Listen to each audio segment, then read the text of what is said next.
If you ask them to explain the current gun laws, almost none of them could do it. They have no understanding of ammunition. As far as they know, any bullet will go in any gun. And of course, public servants, who are in fact primarily responsible for coming up with most government policies, not politicians most of the time, are no better informed. They share the same myths held by the general public. I've had public servants tell me they think it's positive to make it more and more difficult to own guns, so people will give up. I think the NFA was a gross tragedy in itself, and the fact that we think that legislation, the way it is and the way it's going, is supported by the National Firearm Agreement, is fatally flawed. And we should really look to, at every opportunity, bringing into the discussion some reality and look at the real problem, not the perceived problem. That many of these issues are no longer consistent with legislative frameworks in other jurisdictions. Is obviously I think, of great concern that there isn't any consistency, because someone like myself who travels, if you want to travel to shoot in a competition or hunt as I do, it is certainly the complete. You can no longer pretend that we have a national firearms framework. I'll talk a bit about the actual impact of the West Australian Firearms Act, and I think the term draconian, significant, all these sort of terms have actually been used by the Minister, and that is significant, and the Commissioner, because they're very proud that this is legislation that goes beyond the pale. Point, it's always in the back of our mind, but we don't stop to talk about it much in the public arena and get that even published in the mainstream media. Why is it we say, oh, we don't want to be like America? Well, I actually think we want to be a lot like America, just parts of it, not the bad parts.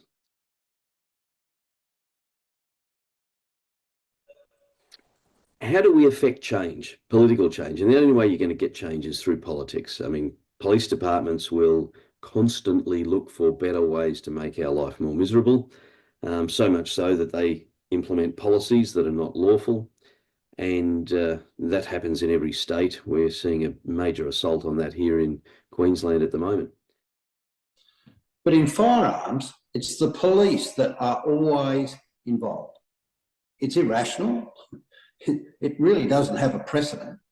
And yet they have an apprehended position that is a complete bias. They have put that forward themselves. And it's something that I think, in terms of advancing our cause, would need a sophisticated and proper approach, because I believe that if the actual firearms registration and this whole process were managed in the same way we do with other tools that we use, and the police are there for when you actually break the law, we would all be a lot better. I'd just like to, if I can, Neil, there's one thing that has irked me for many, many years, and it's a part of the environment under which we operate. We think for a moment it is quite surprising that it is allowed to be a part of this process. And that's the role that police play in firearm reform. They have an acknowledged and stated position that is anti-firearm. That we want less shooters, we want less firearms. And yet they are in the very centre. Every committee, every decision, all the discretion is down to the police. And yet it has remained, until today, unchallenged. So this is very much a similar problem we're seeing right now. I'm seeing it in Queensland. We've seen it in Western Australia, where even police departments will take an act and a bunch of supporting regulations and then go and make up their own policies, and then you get policed on the policies, not on the Firearm Act. So I'd be interested in Bridget and David Leyonhjelm's and Nigel's view on that, because That's a problem we are having here in Australia as well. Yeah, David, I'll just go quickly first. I absolutely have got the Act, and increasingly, not just in this area of legislation, but across the board, governments to avoid scrutiny and avoid having to go back to what can sometimes be quite problematic senates, resort to regulation rather than legislation.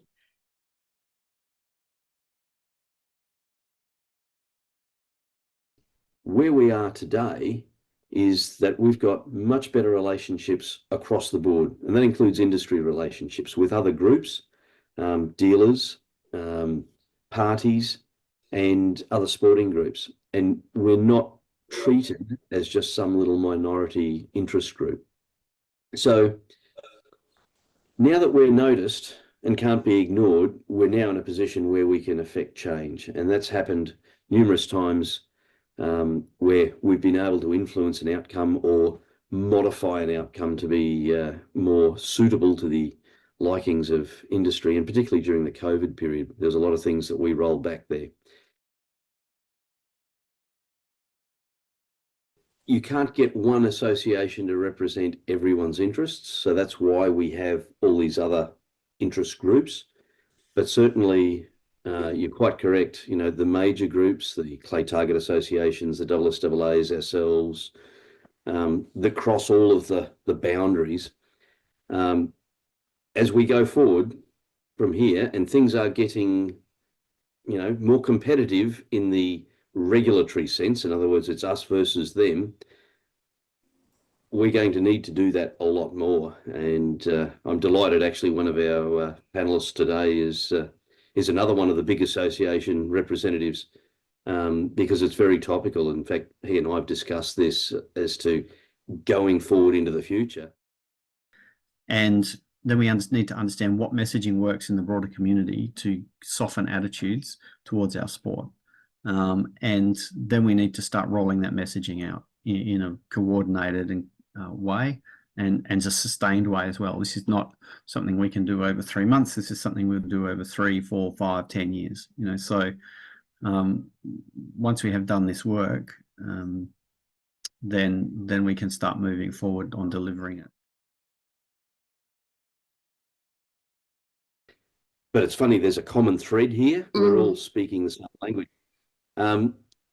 Is something like a national conference that we're starting now, that we hope to build into being a venue-based conference, perhaps at the back end of a gun show in Brisbane or Shot Melbourne? show. I was just going to say, it'd be perfect at the front or the end or during a shot show. Absolutely. I believe we need a single, united, well-funded representative body, not a new one. Really, what we really need out of that is common messaging, I think, so that whenever we go to meet with politicians, whenever we're communicating with politicians and everything else, and communicating inside the community as well, we're sending out common messages. It's easy for ministers to pick off industries when they're fragmented. You know, you can have 5 people come and see you, and 4 of them can say the same thing, and one can say something slightly different, and you grab that one person, you make them stand up next to you in a press conference, and they say, oh no, this is all fine, you know, we just want a slight change, and it undermines everybody else's message, especially in the public minds. So I've found over the years the best way to communicate with ministers is to demonstrate strength in numbers. So that's one of the reasons why I push very heavily for people to become licensed firearm owners here in Queensland, because most Queensland politicians, I think politicians in general, they're always looking at the numbers, and they're looking at those marginal seats, and they're making sure that they've got the numbers to hold those marginal seats. And as shooters, it doesn't matter what organisation you're involved with, as shooters, if you can demonstrate to those politicians that there are numbers there, and there is enough numbers to sway votes on a matter, on a point that actually matters to those voters, you'll actually get those politicians' ears to prick up. And that what you just said about coming together as, you know, with one message at least, if not one group, is a very good news. Well, it's a good message to be giving to the firearms industry more generally. And I think it's super possible, right? We're well resourced. We're just got to not let the fact that there's a lot of chiefs get in way of the actual message.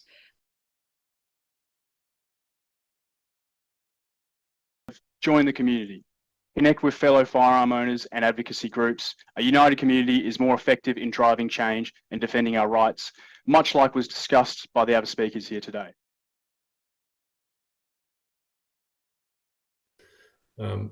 It's delightful to hear this coming from SSAA.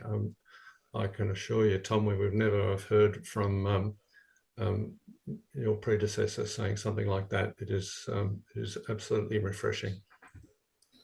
Oh, well, glad you're refreshed. That's good. I think it was an attitude. It was the change in CEO was an opportunity for the SSAA to reassess, what it's been doing for a while and how it needs to behave in the future. And you just sort of need to push back a bit. Often you'll find, at the state level especially, this is true, is a weak police minister just does what the commissioner tells them, and a lot of damage can be done by a weak police minister because they just sort of follow on from what they're told to do by the commissioner.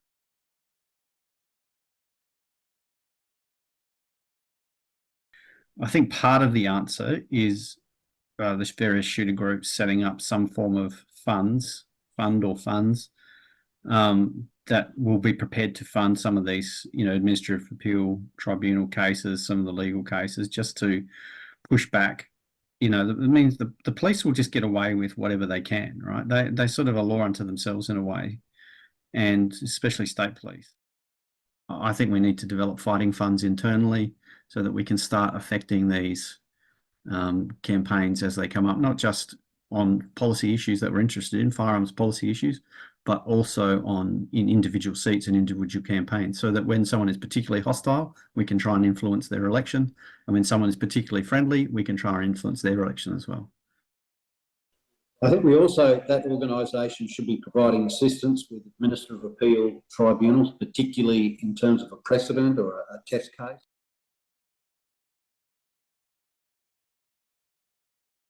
My view has always been that criticising existing politicians for what they do is a futile exercise. What we have to do is change their constituency, change the thinking, the feedback that the politicians hear, so that they then respond more consistent with what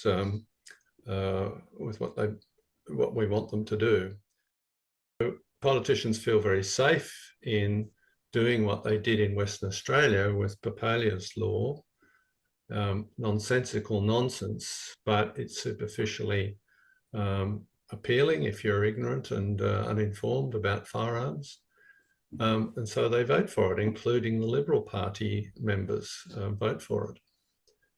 That's the outcome you get when the politicians involved think it's safe. What we have to do is make it unsafe for the politicians to maintain that attitude, and that's only going to occur if their votes and their money are threatened, exactly as Tom has said. There's only really two things that MPs worry about, and that's votes and money. And they only care about money because it helps them win votes. Right? So we need obviously to cash ourselves up.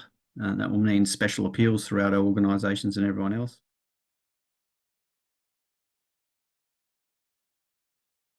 Of an alliance of existing groups. And that body really needs to develop and deliver a political strategy and an educational strategy and engagement strategy. The organisation, SSAA, is looking at exactly the same problems everybody else is, probably woken up by Western Australia and realising that, they're not going to leave us alone.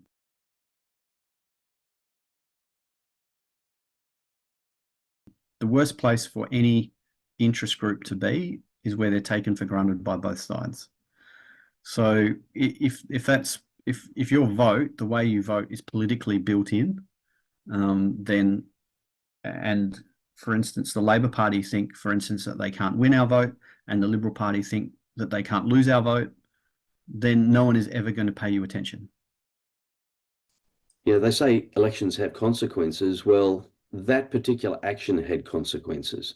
And sometimes you've just got to smack the political parties across the snout, a bit like a rolled up newspaper on a naughty dog.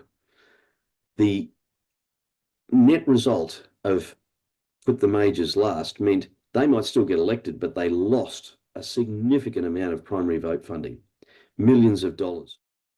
The Liberal National Party didn't want to meet with us for quite some time. They were hurt.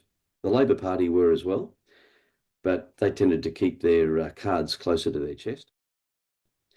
The LNP eventually met with us, and didn't they give us a bit of an unloading on what it cost them and the number of staffers they had to let go? And we literally said, well, you treat us this way, you know, pat us on the head, rub our tummy, then stab us in the back. You've got to listen. So political pain, that's probably the word that I'd use to describe the language that most politicians actually understand. Like I said, I've become a little bit cynical in some politicians over the last 7 years, but I'll definitely say I've never seen a member of parliament or a minister do something usually just because it's the right thing to do. Usually they have to be either invested in it personally or their party has to have invested in it personally. And the other time I've seen politicians move is when they can feel the heat in the kitchen, if that makes sense. So there's a number of ways to apply that heat or political pain to a member of parliament or a minister. And like I said, showing that there's a large block of voters that are willing to shift their vote. If that politician isn't willing to conform or work with that group, is a very good way to demonstrate that there's a reason for them to shift their way of thinking. Number 3, become an advocate.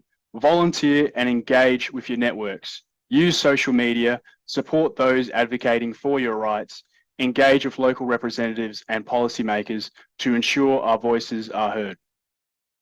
I think there has been somewhat activation. As I mentioned earlier, there was at least 32,000 signatures on that e-petition in Western Australia, making it the most signed e-petition in West Australia's history.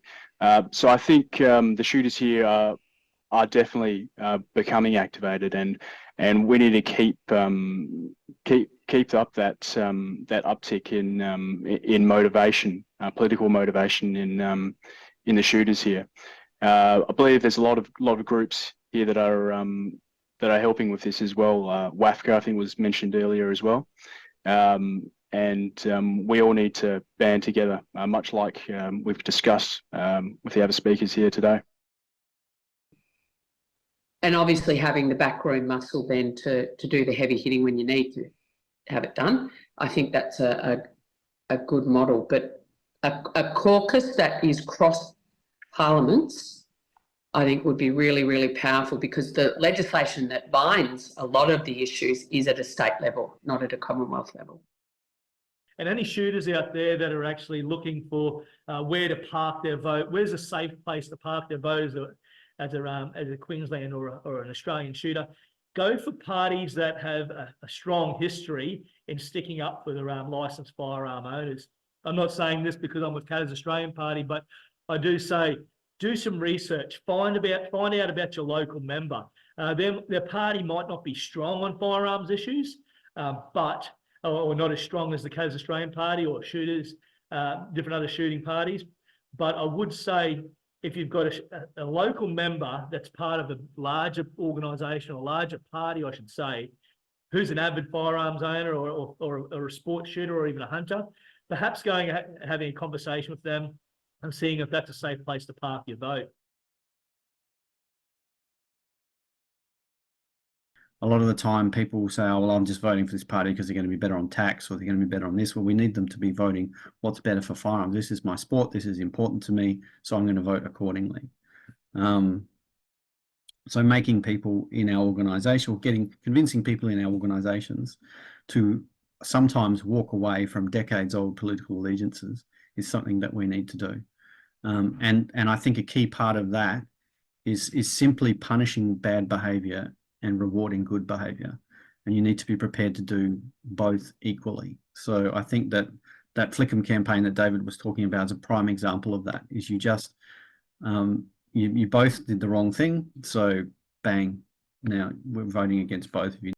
And if they voted against the way we wanted them to vote, we preferenced against them. So, and regardless of the views of the opponent, because we thought it was more important that people got punished for what they did, and we took our chances with the next person. And we can always vote against that next person next time, right? That they're subject 4 years later to exactly the same consequences for their actions. Well, and I think you're right, David. It has to be permanent, not something that a given minister can, at their whim, decide to listen to, hold meetings sometimes. And as I recall, it was people were being sent down rabbit holes on who were making the decisions around things that weren't actually the case. So a proper structure around having a consultative committee to whoever that minister happens to be, and it's usually an assistant minister in the Home Affairs portfolio. I think that's something that this group, outside of me, but hopefully we're in government, can implement it, is actually part of a policy platform that a caucus would put to, as Nigel was saying, all sides of politics and saying, we want a permanent consultative committee at a federal level. We want, like, what are the high order principles that we can all agree on that don't get into a level of granularity that mean we all disintegrate. It reinforces Bridget's point that this needs to be entrenched, embedded, I can't remember the word she used. The point is, of course, that with the change of minister in Queensland, you might lose all of that. And that's the risk. And that was certainly the situation in the federal arena when ministers were coming and going. The committee would start to get established, and then a minister would change, and then the committee would disappear. It needs to be embedded in the system so that it's not subject to changes in personnel. Shortly, but whether there's something that a caucus could sort of agree on. Consultative committees should exist, and the minister should have to meet with X amount of times. It should be a formulated process of feedback and input.